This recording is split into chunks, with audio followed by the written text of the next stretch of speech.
We used our Stone Coat liquid epoxy to transform this old laminate kitchen.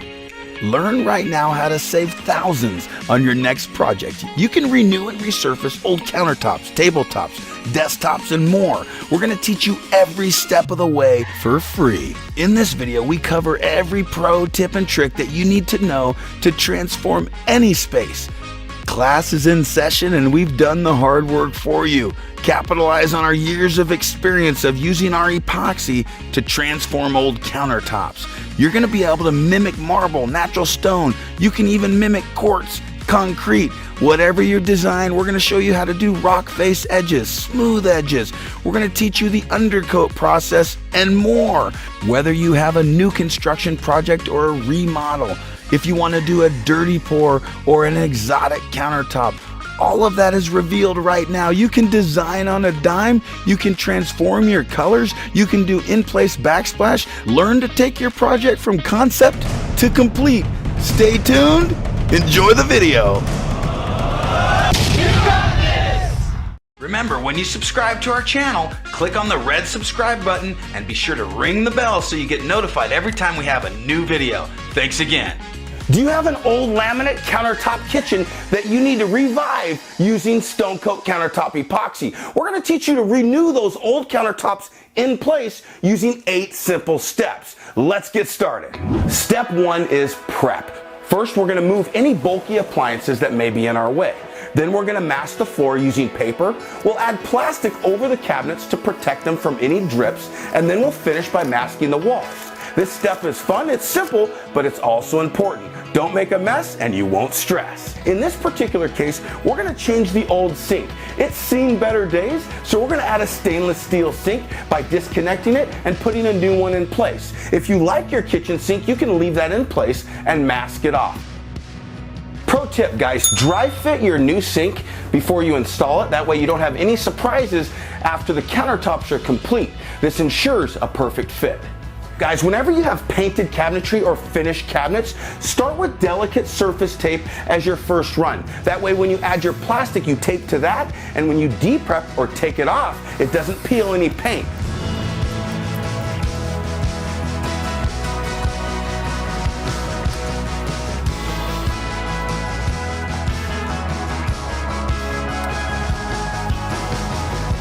We're using 3mm plastic. This is also 3 foot wide.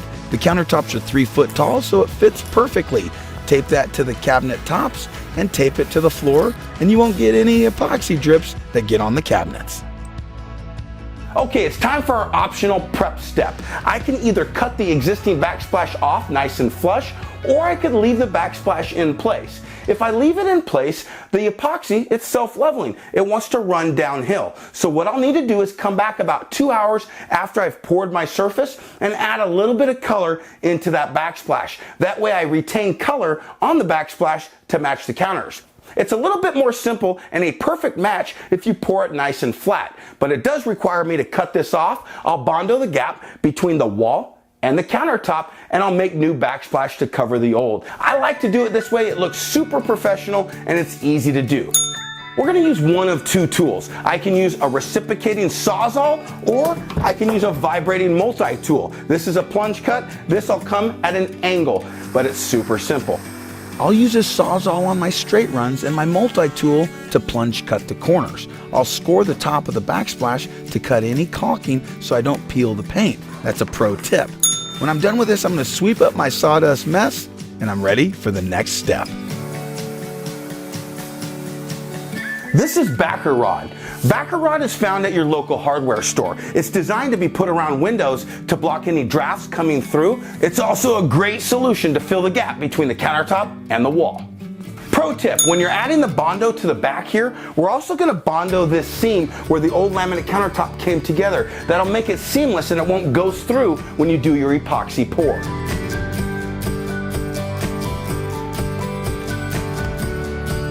I'm mixing up enough bondo to fill the gap between the countertop and the wall, as well as cover any damage like scores from knives or burns. I'm also going to cover the seam while I'm at it. Now, if you're brand new to bondo, be sure not to mix up more than you're comfortable with. It has a short working time. Because I've done hundreds of kitchens, I can move rather fast, but it's okay to break up the Bondo into multiple steps. Just mix up enough to do what you're comfortable with and then move on. The more hardener you use, the faster it sets up. That's a pro tip.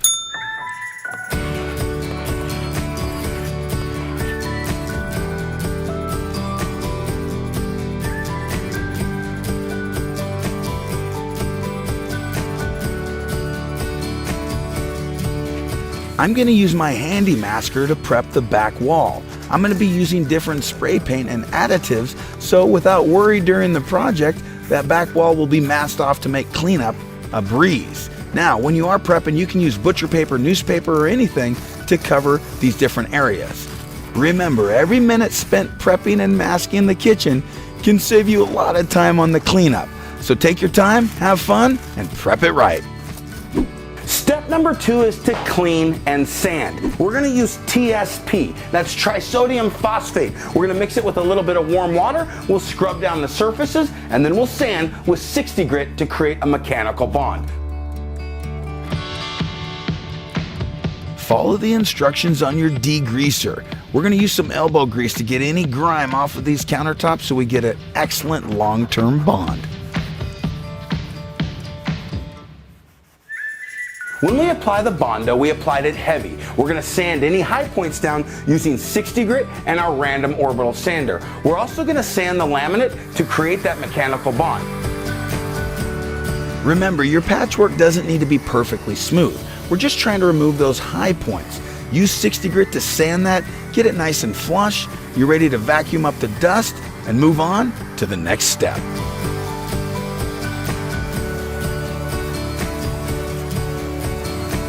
Okay, it's time to order. How do you figure out your square footage? It's simple. It's length times width. That's going to equal your square foot. For instance, this island is 3.5 feet by 2.5 feet. You multiply that and you're going to get 8 3/4. That's 8 3/4 square feet. Let's look at our L-shaped countertop. This has a sink cutout and it's basically going to be broken up into 3 separate pieces for ease of measuring. Let me show you how. I'm going to use my blue tape as my imaginary line so I really get easy measuring. I'm simply going to break this piece off. So that's a separate countertop than this now, and I'm going to measure this section, I'm going to measure this section, and finally the third section. And then I'm also going to add in a little bit for my backsplash. Let me show you how easy that is. I'm 2 foot by 2 foot. That's going to be 4 square feet. Here I'm 3 foot by 2 foot. That's going to be 6 square feet. And here I'm 2 foot by 2 foot. Again, that's 4 square feet. So I have 4, 4, and 6. That's 10, 11, 12, 13, 14 square feet. Then I'm going to do the backsplash. I know I'm going to account for a 6-inch backsplash, so I'll just get my linear footage. So I come here, that's 8 linear feet, and that's 4 linear feet.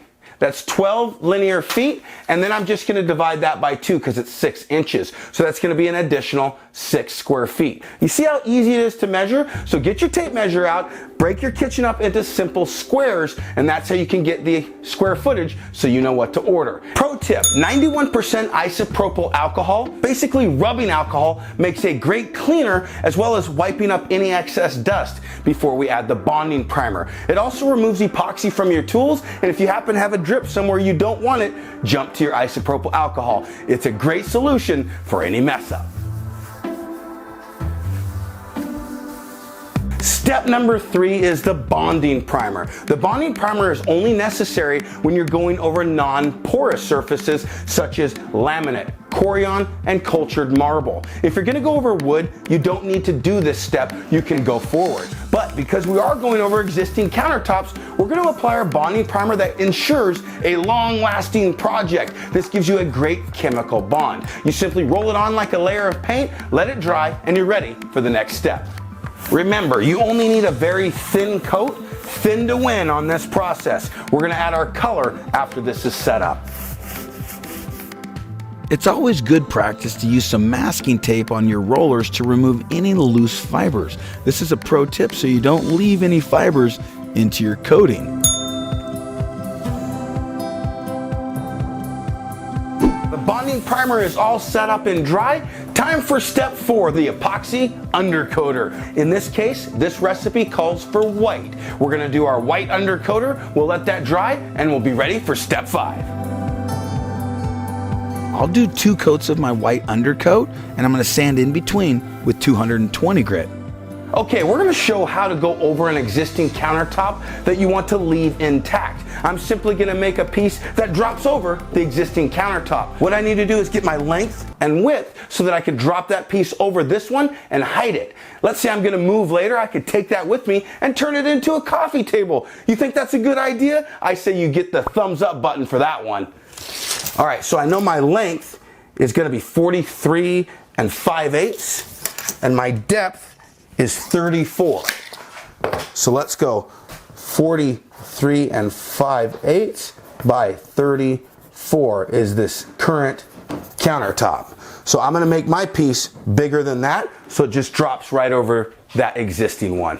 Let's go to the garage and we'll show you how to do a drop edge with a few key pro tips. We're gonna start with MDF, that's medium density fiberboard. The reason we like this, it's inexpensive, it's flat, and it's the same material all the way through. So if you happen to router an edge, it'll match just perfectly. Using a table saw to cut some drop edge strips will hide the existing countertop. I'm gonna screw these on to that piece of MDF I cut to size, so I have a shell that's gonna encapsulate that old laminate. So what we're gonna do is create a drop edge to hide that existing island. We know that island is 1 1/4 inches thick, so we'll be sure that that drop edge hides that island completely.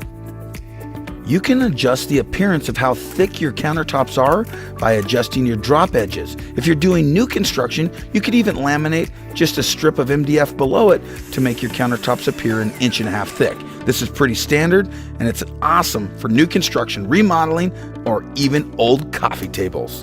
First, I'll tack it on with some micro pins, I'll glue it, and then I'll come back and I'll pre-drill and screw with coarse thread screws. That way it doesn't ever come apart. I've used an oversized drill bit as a countersink so I would hide my screw heads. I'm also going to use my angle grinder and a 50 grit metal sanding disc to pre-shape the edges on this accent island. You see, on this island, I want to make it look like a rock face edge. So I'm pre-shaping that so that I can apply the next step. But see, on site, I'm going to keep those edges as they were. I'll have 2 different edges on the same project. It'll actually add some more visual interest so that everybody who meets along this gathering place, which is the accent island, will have something to talk about.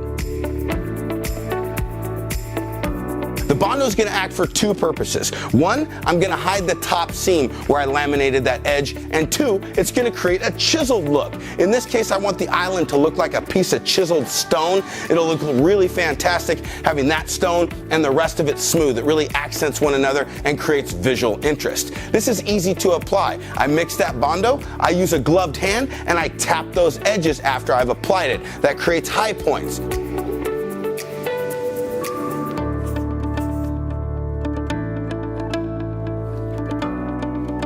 I let that dry, and I come back and sand it nice and smooth so it doesn't hurt your hand when you rub your hand against it. That's how I gauge if it's done correctly.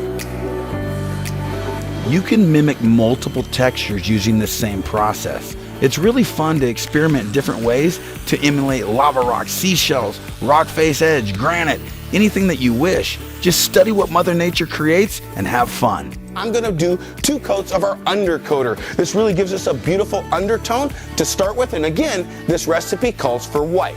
This is the same undercoater we used on site over the laminate, but in this case we didn't need our bonding primer because we're going over a more porous surface, which is MDF. So no need for bonding primer, just go straight to the undercoat.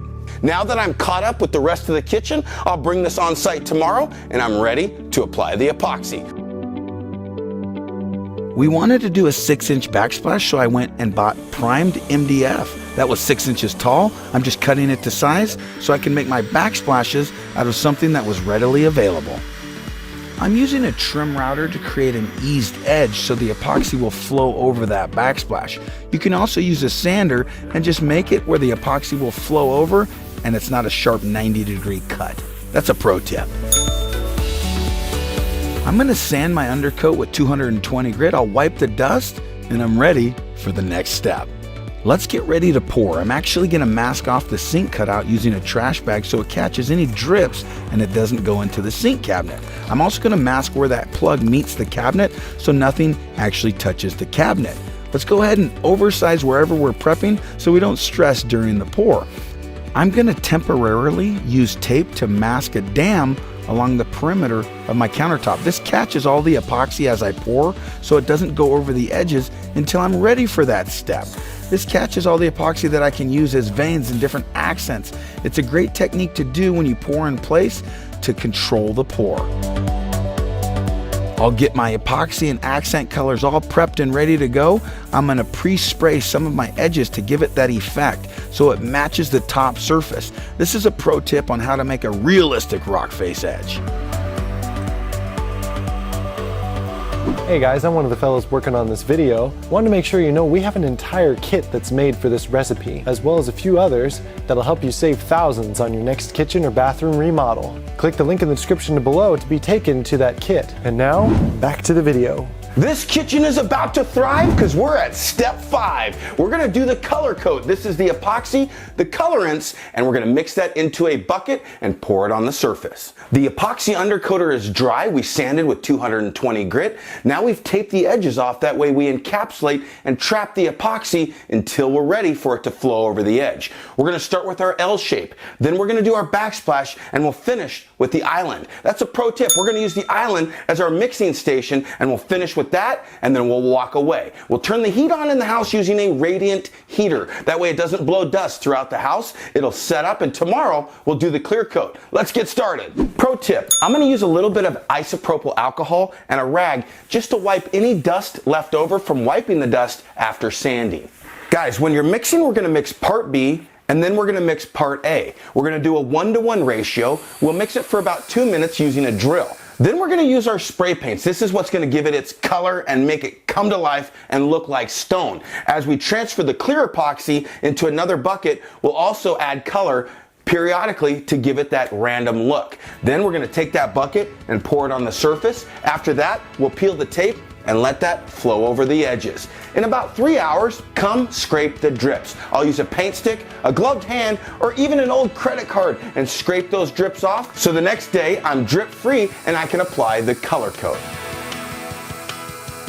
After mixing my clear epoxy, I'm going to transfer that into smaller pails. This is where I'm going to spray my different colors. The different colors that I use will be mixed with my drill, and I'm going to use a vacuum to catch any overspray. How many projects do you think you could do with 1 can of spray paint? A lot, man. Right. A lot.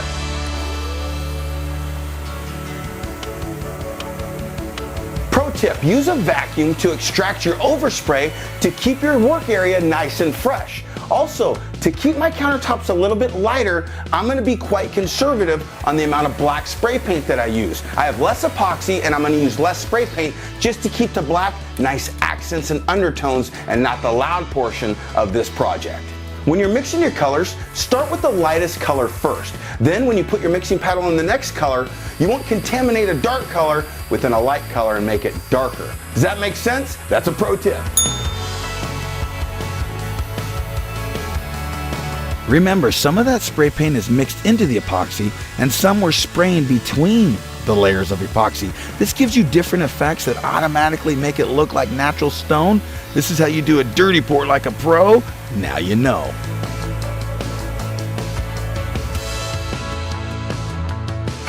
Okay, here's the game plan. I'm gonna pour a stripe right in the middle of this, but I'm gonna keep the grain flow all going this direction on the L so it looks like it was cut out of a slab of stone. Then I'm gonna do a diagonal pattern on the accent island here to make this the showpiece of the whole project. When we have fixed counters in place, we can't tilt those counters, so we're simply gonna pour and let gravity do its thing. You can also use a heat gun to move that around, even your gloved hands. Those make great tools to move and manipulate the epoxy so that it all covers evenly.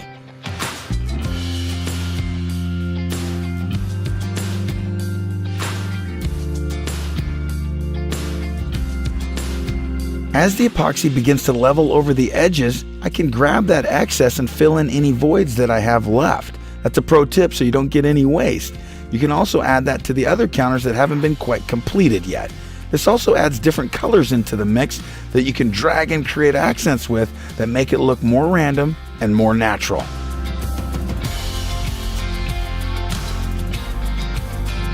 I love the beauty in this recipe, but remember, you can customize this to your own space. Any accent colors you want to add, don't be afraid.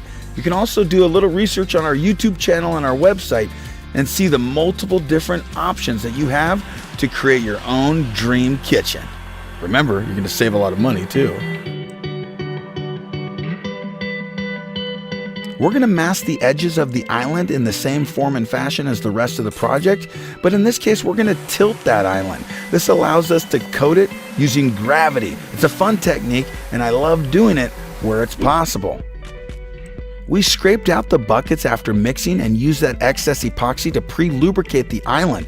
This allows the pour to slip and slide a little bit easier and to coat this quickly using the tilt method. We're also going to come back and add a few veins. This adds real beautiful color and stacks those on the project to make it look very natural.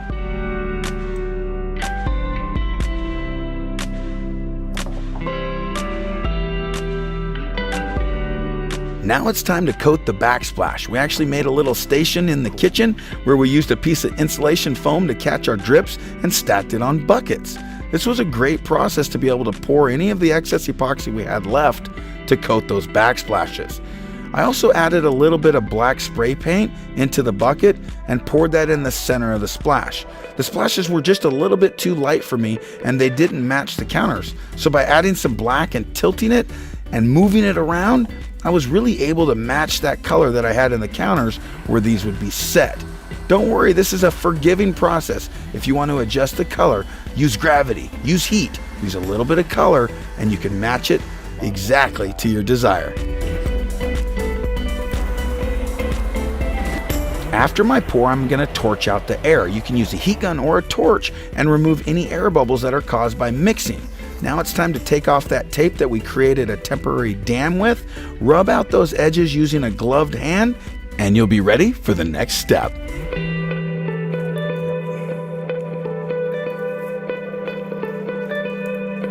That's step 5. That's the epoxy pour, and that's the fun part. But remember, prior planning prevents poor performance. We prepped this kitchen so we weren't worried about making a mess. What we're going to do now is wait a few hours. We're going to come back and scrape the drips on the underside of these countertops. That does two things. That removes the bumps. It also waterproofs that under lip to really make this tough and last a long time in your kitchen environment. Guys, we'll be back in a few hours. We'll take care of that, but I am loving the contrast that we're getting here. I got some darker areas in this section. I come over to this part of the kitchen and it almost turns to caramel with a little bit of black veins. And then I got this vein that comes through my accent island, and I love the rock face. This really put the cherry on top of this project. We'll be back in a bit. When we come back to scrape drips, I like to scoop up the excess that may have fallen on the floor after it leveled and use that to create fractured spider veins. You see, the epoxy is gelled at this point, so those veins don't like to travel much and they'll stay nice and thin and make it look like fractures. This is fun. I also use that same paint stick to scrape those drips underneath the countertop, and after that I'll use a gloved hand to remove any excess so it's nice and smooth and I don't have to sand after those drips have hardened. That's a pro tip. Guys, it's time for step 6. We're gonna up-level this project with marble spray. We have multiple colors, black, white, and silver available. This actually gives you an enhanced look. It's gonna put fractured lines over this color coat to really give it an added layer of depth and realism. Guys, watch how we do this. First, we start with the edges, then we do the major part or the field of the countertop, and then we'll do our clear coat. But first, we're gonna sand with 220 grit. This will make sure the clear coat adheres to the first coat that we did. Guys, this is an easy step. You don't need to be perfect. All we're doing is roughing and scuffing. Just scratch it up so that the next layer really grabs hold as a mechanical bond.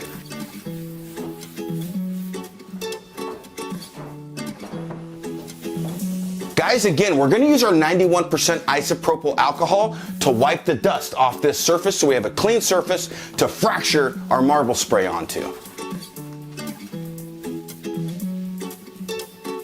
All right, guys, pro tip. When we send you the marble spray, it won't depress. There's a safety under this cap. So pop the cap off, and we have a little washer. That washer doesn't allow the cap to depress, and that's how we ship it safely. So take that off so your marble spray will work.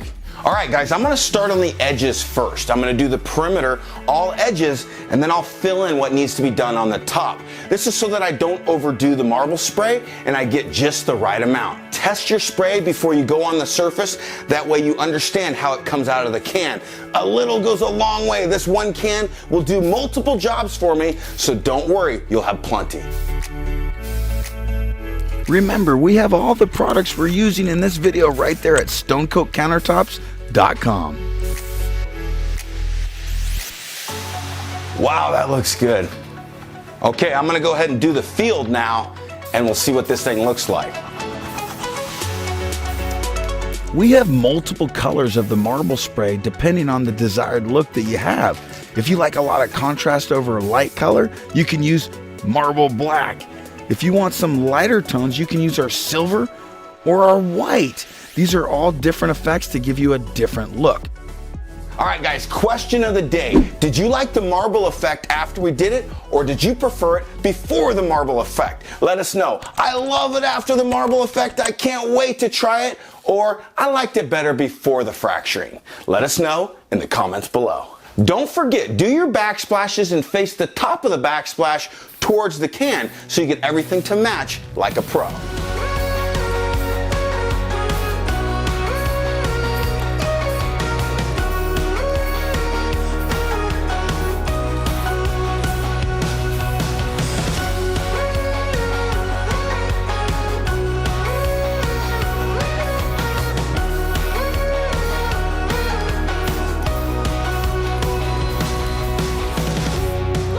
It's amazing to see this project come to life.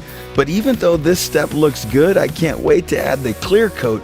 It adds so much depth. It makes it look like you're a faux artist. I love that marble spray. What do you guys think? Would you like the white, the black, or would you like the silver over this kind of a color? Or would you like it the way it was?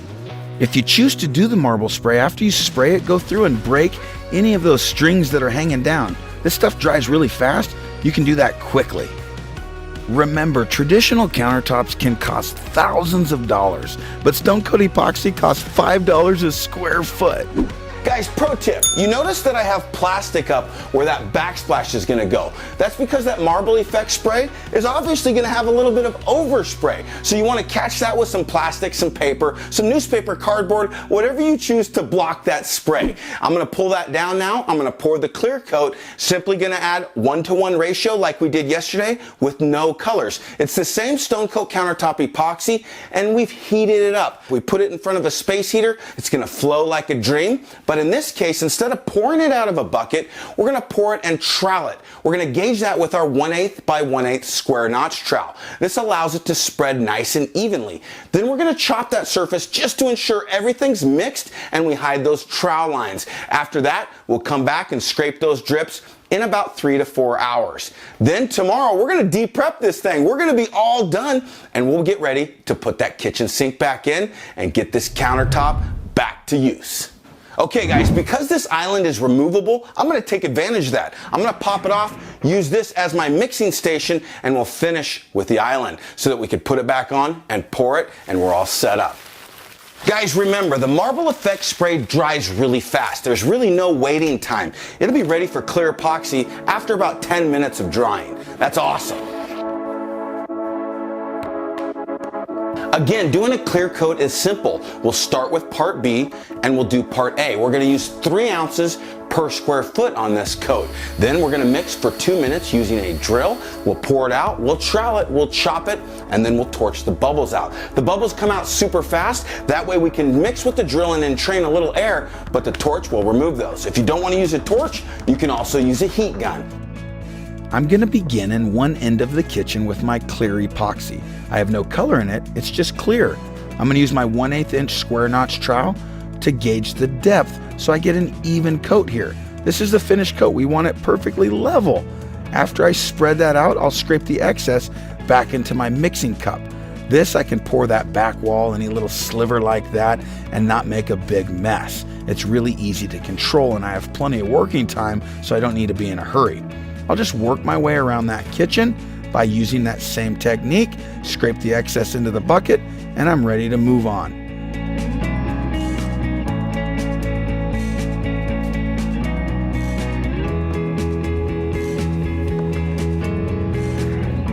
I no longer need my mixing station. I'll slide my island back into place, and I'll do the same process and procedure on the island. Okay guys, now that the clear is all troweled out on the surface, we're gonna chop the surface using our chop brush. Then we're gonna come back and torch it. Make sure you brush those edges out horizontally with that chop brush and you'll get beautiful coverage. Remember, just chop the entire surface in a random pattern. It's that simple. Chopping mixes the material one final time as well as removes any of those trowel lines. It's a great step to ensure that you have a uniform cured finish. Guys, did you know that stone coat epoxy is eco-friendly? There's no noxious smell. It's also heat resistant. You can set hot pans directly on the surface. It's UV resistant, scratch resistant. It's perfect for your kitchens and bathrooms. It's food safe. It's impact resistant. It's been tested by customers and contractor approved.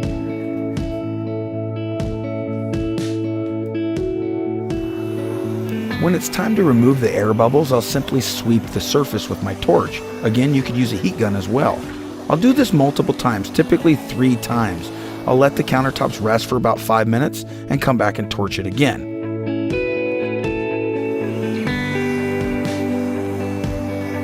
Pro tip, guys, do a final sweep. Go through and scan the surface. Look for any little micro bubbles that might be sticking up, and the torch hammers those out right away. Sweep it before you leave it.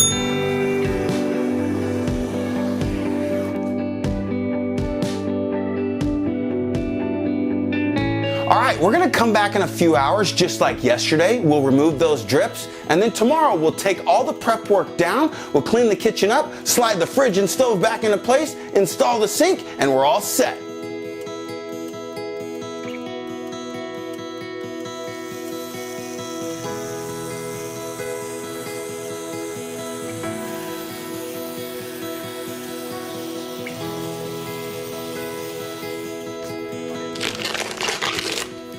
That's how you clean a bucket. If you let the epoxy set up in a bucket and you pull it out a couple days later, that's how you clean the bucket efficiently and perfectly. When you take all your masking off, start from the top and work your way down. Put everything onto that floor material, roll it up like a burrito, and cleanup is fast.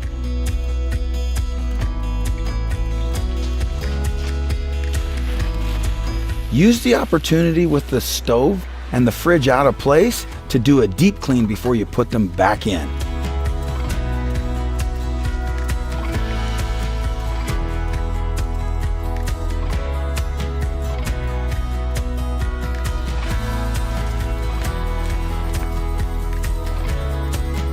I like to make my backsplashes piece larger than necessary, so after I pour them, I can use a wood tooth saw blade to cut through that epoxy and wood and give myself a factory finish.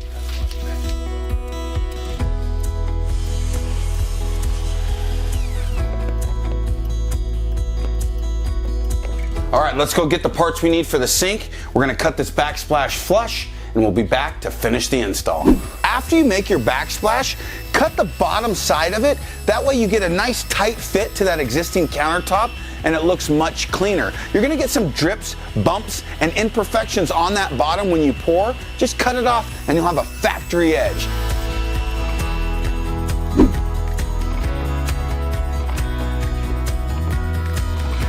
After dry fitting all of our backsplash, we're ready to adhere it to the wall using 100% silicone. Just a few dollops evenly spread and it'll adhere for life.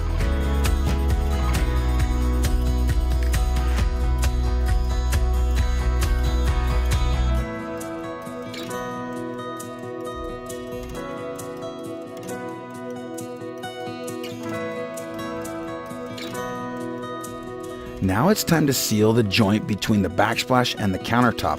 We're going to pre-mask using blue painter's tape, and we've gotten some silicone that complemented the color of our countertops. This is a very, very light gray silicone, and it worked out perfectly for this recipe. The best method to create a nice tight seam is to use your finger and push that silicone in place. After that, remove the tape and it's going to look amazing.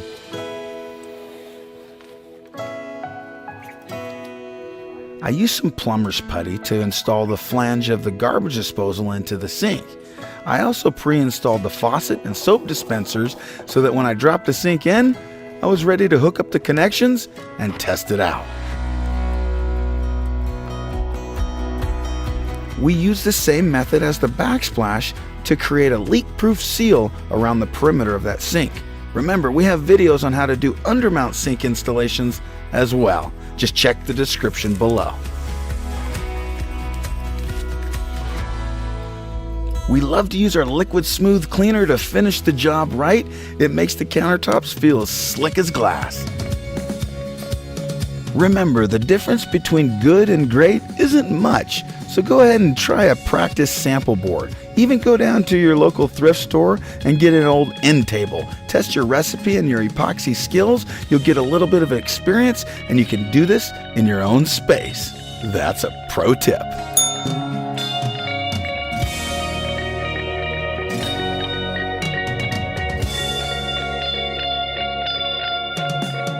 Thanks so much for watching, everybody. Did you change your mind about the marble spray? Be sure and let us know in the comments below. Click the link in the description below to be taken to the epoxy kit for this recipe. We'll see you on the next remodel.